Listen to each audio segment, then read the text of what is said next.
Good morning, everyone. It's Joan, and today we're going to be in Mark 11. So be ready to flip some tables with Jesus.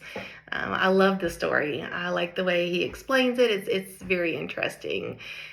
He goes into a temple, they're not doing the right stuff, and he gets angry about it. I love that. The temple and the church are supposed to be sacred places to go worship God, and not somewhere to exploit people, to try to make money. It's not that kind of place.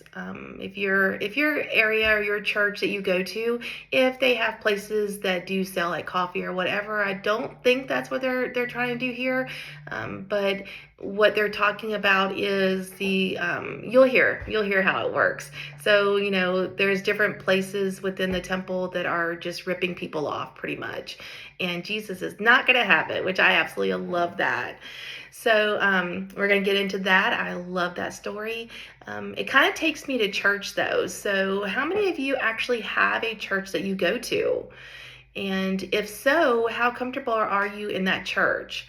So it's been on my mind a whole lot. And I was kind of waiting for a time that the sermon was going to be about a church or about the church. We as a whole are the church. You're also going to hear it called the bride. We're the bride, and Jesus is a bridegroom coming back one day for us. So you'll hear that a lot. Even the guys are part of the bride because we're all part of the church. Finding a church that you're comfortable in and that you want to attend and be part of to get into volunteering or Bible study with them, things like that, I think is important. Being around people like minded and can help pour into you and have you become the best version of yourself as a Christian. All of that matters. Your circle matters. And y'all heard the story already where the friends dropped a paralyzed person down to Jesus because they could not get to them. That's why your circle matters. That's why church matters. If you've been hurt by church, I am so sorry about that. People should be more focused on learning and listening than trying to make you feel out of place or hurt you. That is never the intention. So, if you do go to church and something like that happens, I'm sorry. That is not the typical.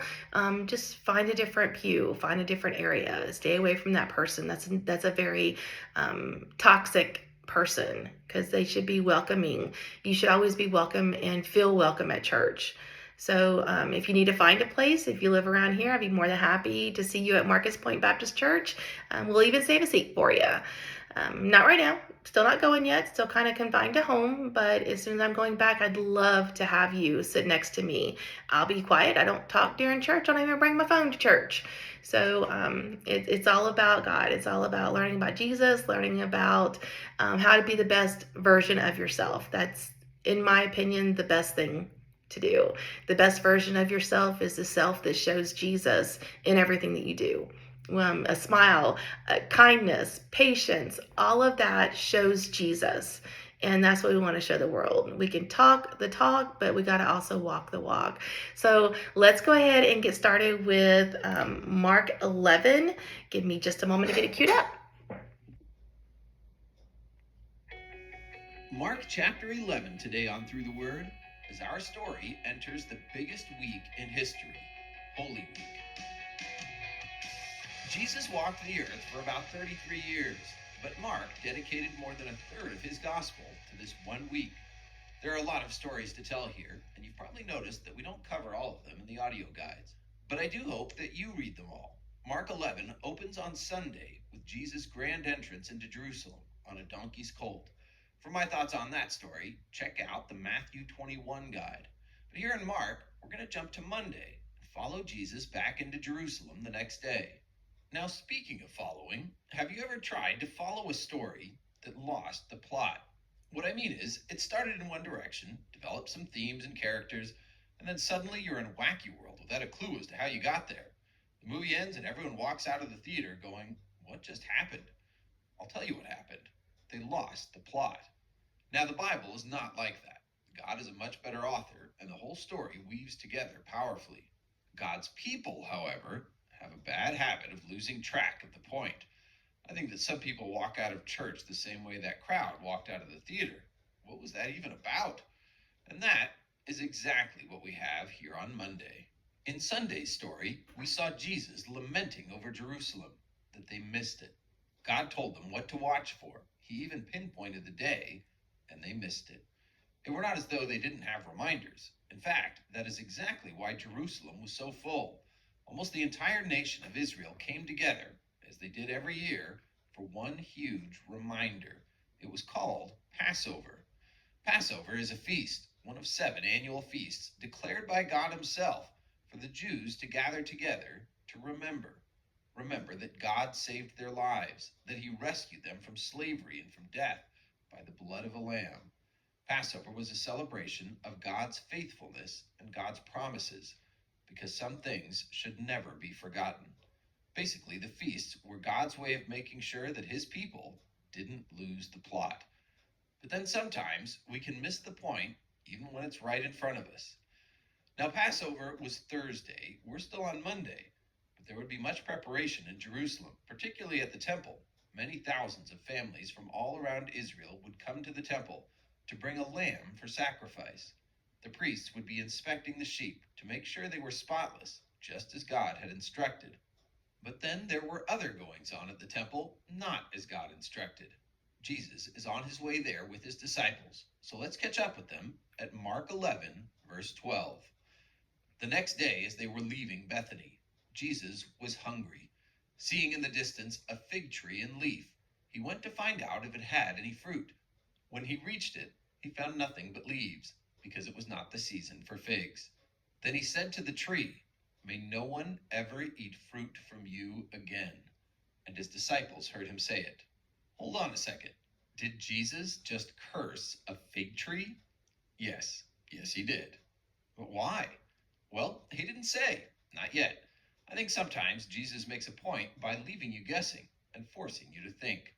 We do have some clues. In the Old Testament, the fig tree is used in 2 places as a picture of the nation Israel, God's people. And fruit is used throughout the Bible as an outward sign of inner health. Good fruit means it's a good tree. So as Jesus approaches Jerusalem, He inspects a fig tree, picture of Israel, for fruit. What He found was plenty of leaves, but no fruit. What does it mean? We'll come back to that. Jesus is on the move, so let's catch up at verse 15. On reaching Jerusalem, Jesus entered the temple courts and began driving out those who were buying and selling there. He overturned the tables of the money changers and the benches of those selling doves, and would not allow anyone to carry merchandise through the temple courts. Now, this scene is intense, pretty awesome. Reminds me that meek is not the same as weak. So here's what's going down. The temple of God, the place of worship, sacrifice, and prayer, was overrun by a money-making scam set up by the very priests who were supposed to lead worship. Here's how it worked. Jews from all over Israel and even beyond came together to worship and make offerings at the temple. When they tried to offer money, sorry, it's the wrong coin. No problem though, my uncle runs an exchange table. Trade your coin in with him, only cost you $50 to exchange, then God will accept your money. Or let's say you come to offer a lamb. Oh, sorry, there's a spot. I know you can't see it, but I have special training. No problem though, my cousin sells perfect sheep right over this way. That'll be another $200 and you're good to go. Oh, and God bless you. It was a racket, a scam that preyed on people's desire to worship God. Jesus was not happy. It was a mockery of faith and contempt of the temple.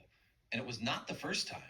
John's gospel records Jesus had already chased these guys out 3 years prior, but they came back, so Jesus cleared them out again. And this was no polite protest. He knocked down tables, sent coins flying, cracked the whip to set animals running out, and doves flying off. One man against the mob, and on their turf. Only it wasn't their turf. It belonged to God. So when Jesus finished taking his stand, he stopped to teach a little Bible study. Verse 17. And as he taught them, he said, "Is it not written, 'My house will be called a house of prayer for all nations,' but you have made it a den of robbers." Jesus does not mince words. God's house is for prayer, and prayer for all nations. God had ordained the temple to be the place where he would dwell among his people. Prayer and fellowship were to be the hallmarks of his house. But sadly, the only hallmark here was greed. It still happens today. Now, I don't believe that a bookstore or a coffee shop inside a church is the same thing. Don't go turning over coffee tables. The real issue is greed inside the church, and it's as ugly today as it was then. Taking advantage of people's desire to worship in order to take their money is sin. Ugly, wicked, despicable sin. So, did the priests repent? Nope. In verse 18, they began looking for a way to kill him, for they feared him, because the whole crowd was amazed at his teaching. When evening came, Jesus and his disciples went out of the city. So that is Monday. Read Mark 11. And as you follow the story, consider, are we still following the story? Have we lost the plot? The Israelites in Jerusalem were faithfully going through the motions of Passover, but somehow, some things that should not be forgotten were lost. I mean, if you looked from a distance, you would think that everything was good. Showed up to the temple for Passover? Check. Gave my offering? Check. Priests doing their thing? Check. Now that we've checked all the boxes, maybe God will finally send that Messiah to be king and fix all our problems. But the worship was empty, and the first problems to fix were inside his people. And what about us? Church is full on Easter. Check. Pastor is blabbing about something? Check. Drop some cash in the bucket? Check. But does God want your cash or your heart? Here in the New Covenant, you and I are the house of God. We are his temple. Are you, his house, a house of prayer? Or is it all just for show? Do you remember that fig tree that Jesus cursed? Well, down in verse 20, the disciples see it again. In the morning, as they went along, they saw the fig tree withered from the roots. Peter remembered and said to Jesus, Rabbi, look, the fig tree you cursed has withered. See, here's the thing. That fig tree pictured Israel, God's people. From a distance, all the leaves looked good. Seemed like everything's cool, doing the religious thing. But when Jesus showed up, there was no fruit. Something was wrong. And within a day, the tree withered. Notice, from the roots. That's how it happens. When you lose the plot, when you miss what matters and just walk through the motions, you can pretend for a while. But your roots, the part that nobody sees, the place where your soul gets its nutrients, your roots wither. Without roots, the tree is hopeless. As for you, read the story, follow his footsteps, and try not to lose the plot. Join us next time as we continue the journey, one chapter at a time. And remember, faith comes by hearing, and hearing through the word. Mark 11.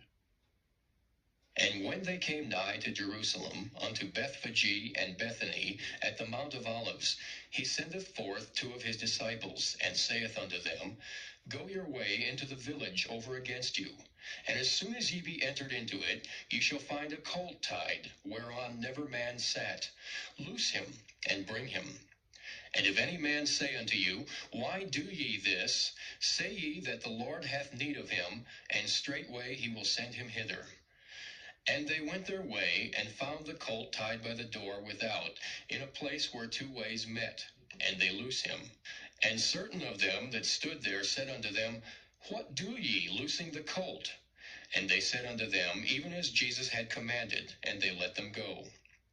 And they brought the colt to Jesus, and cast their garments on him, and he sat upon him. And many spread their garments in the way, and others cut down branches off the trees, and strawed them in the way. And they that went before, and they that followed, cried, saying, Hosanna! Blessed is he that cometh in the name of the Lord. Blessed be the kingdom of our father David, that cometh in the name of the Lord. Hosanna in the highest. And Jesus entered into Jerusalem, and into the temple. And when he had looked round about upon all things, and now the eventide was come, he went out unto Bethany with the 12. And on the morrow, when they were come from Bethany, he was hungry. And seeing a fig tree afar off having leaves, he came, if haply he might find anything thereon. And when he came to it, he found nothing but leaves, for the time of figs was not yet. And Jesus answered and said unto it, No man eat fruit of thee hereafter forever. and his disciples heard it.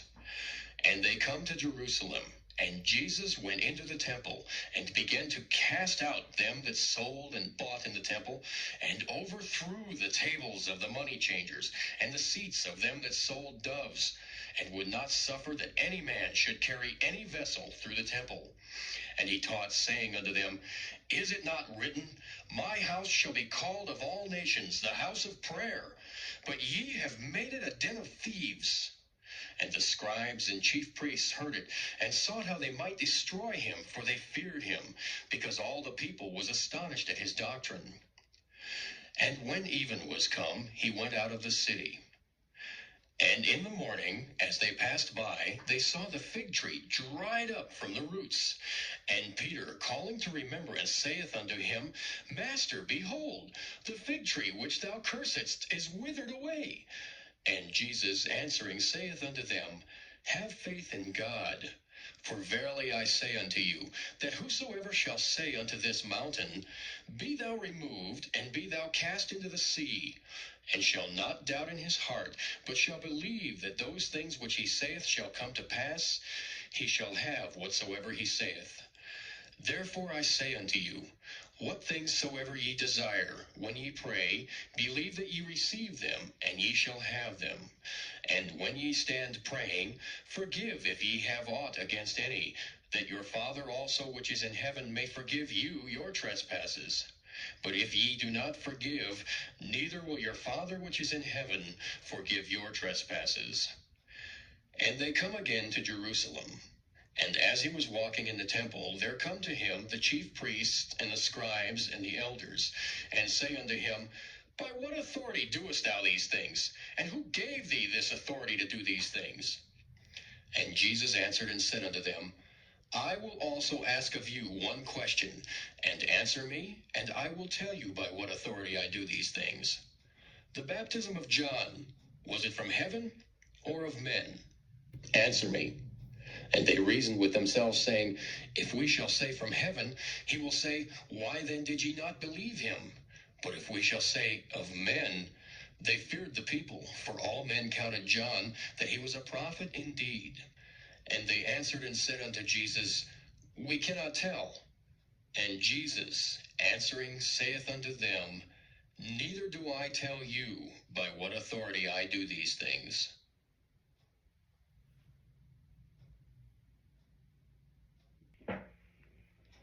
So, what did you think? Are you ready to flip some tables in your life?